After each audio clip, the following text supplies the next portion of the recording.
Exposure to hazardous energy causes approximately 120 deaths and 50,000 injuries each year. Most of these accidents can be prevented with proper lockout tagout training and procedure development programs. With lockout tagout among the top 10 violations reported by OSHA each year, it's obvious that many companies don't have an effective program in place. Investment in a lockout program saves lives, hands, fingers, and your bottom line. If your facility has equipment with multiple energy sources, you are required to have lockout procedures in place. MSC can help you ensure compliance. Beginning with a systematic audit, our experts apply years of experience in the field to implement effective lockout, tagout, training, and procedure programs for organizations just like yours.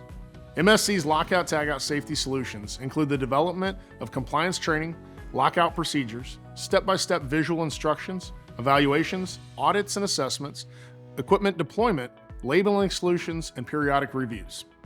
With the average cost of a lockout tagout violation being approximately $11,000, operating without a compliant program can come at a high price. All it takes is one minor incident, one disgruntled employee, or one wayward contractor to get reported to OSHA. Even if the complaint has nothing to do with lockout, that's the first thing that inspectors will typically look at. For more information on our lockout tagout safety solutions, or to schedule an appointment with a safety consultant, visit mscdirect.com/services or contact your MSC representative today.